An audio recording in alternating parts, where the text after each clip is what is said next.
What's up guys and welcome to FPL Today. I'm your host JNO, welcome to the channel and welcome to my team for Game Week 2 where we go over how I did in Game Week 1 and my plans for Game Week 2 so you can get an insight into what I am doing and hopefully that can help you with your FPL rank. But before we get into today's episode, if you enjoy FPL content in your subscription box, make sure to hit that subscribe and that notification bell as well as hitting the like if you enjoy this video, and let's get straight into it. So it was quite a high scoring game week as far as I'm aware through most of my and the people that join at the streams, as well as on Twitter. It seems like a lot of the community scored quite highly. There were some players that upset the apple cart a bit by scoring higher than us FPL accounts suggested they would, but in the majority I think a lot of us were spot on with our information. I absolutely had a blinder with my back three, and the only way I could have made it better is if I had a back four with Wan-Bissaka, who was on my bench with 12 points. However, I had Luke Shaw, Andrew Robertson and Benjamin Mendy all in my defence, and all of them came up with either a goal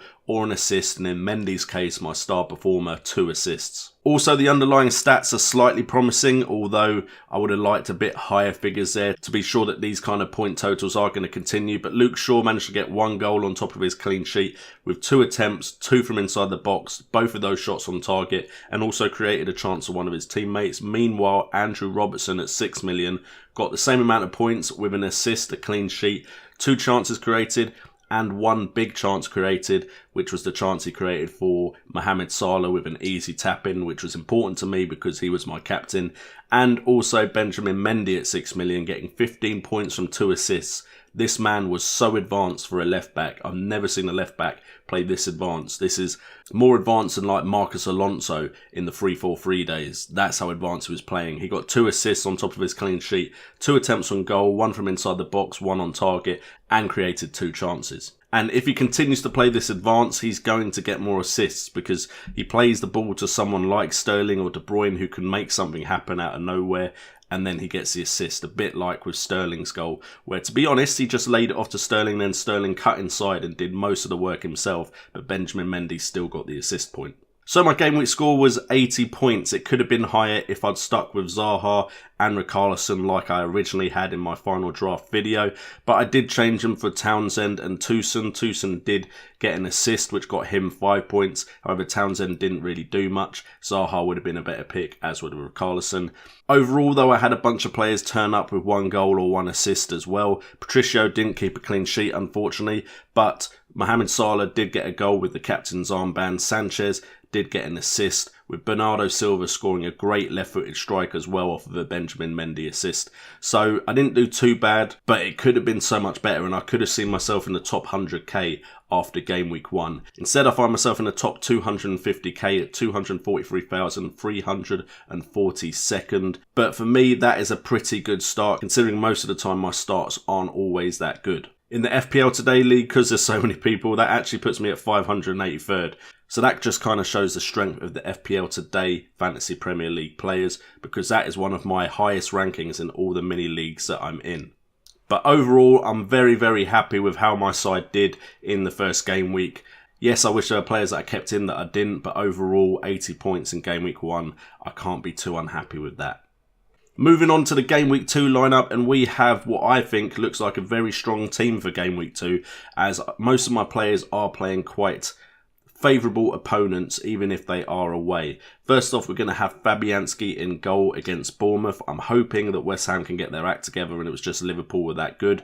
Potentially, I might bring in Rui Patricio if I have a change of heart just before the game week starts, as Bournemouth did score goals in game week 1, so potentially Patricio may be the better choice, but I just think that Liverpool were just that good that is why they scored so many goals.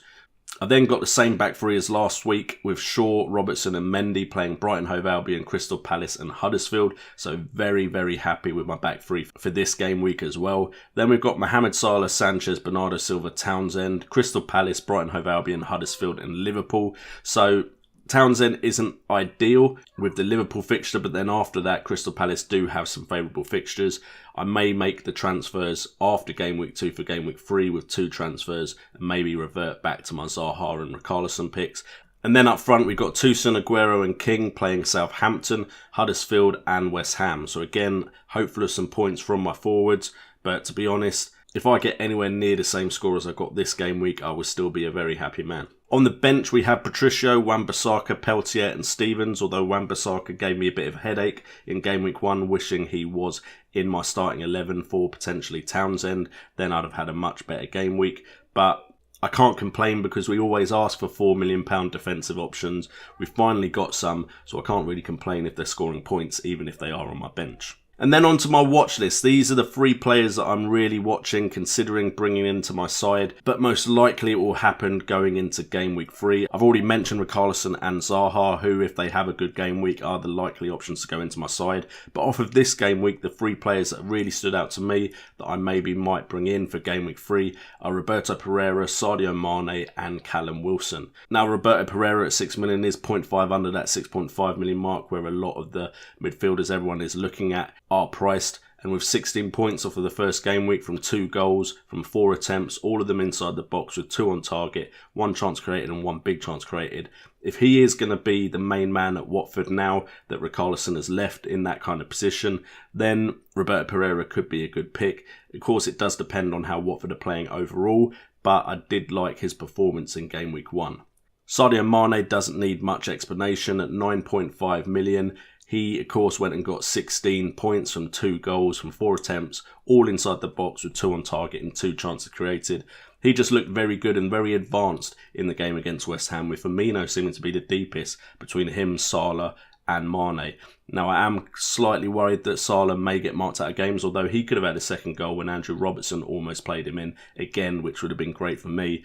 But it's something I have to continue to watch, and with Salah's ownership still so high, I'm not too worried about that just yet. And then Callum Wilson at 6 million. I'm also looking at him, maybe for a like-for-like replacement for King. 8 points from 1 goal. He had 6 attempts, which is just lower than Mitrovic, with 6 of them coming from inside the box.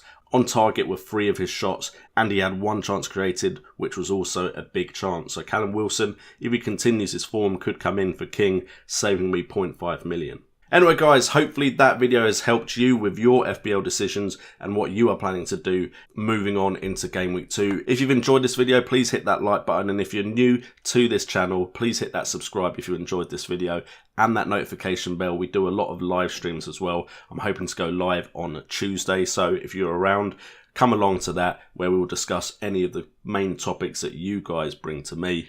And a massive thank you to all the patrons that have really helped the channel during this pre-season. Your support is much appreciated. Thank you so much for becoming a patron and donating to me monthly. I've been JNO, this has been FPL Today, and remember, it's all about the game.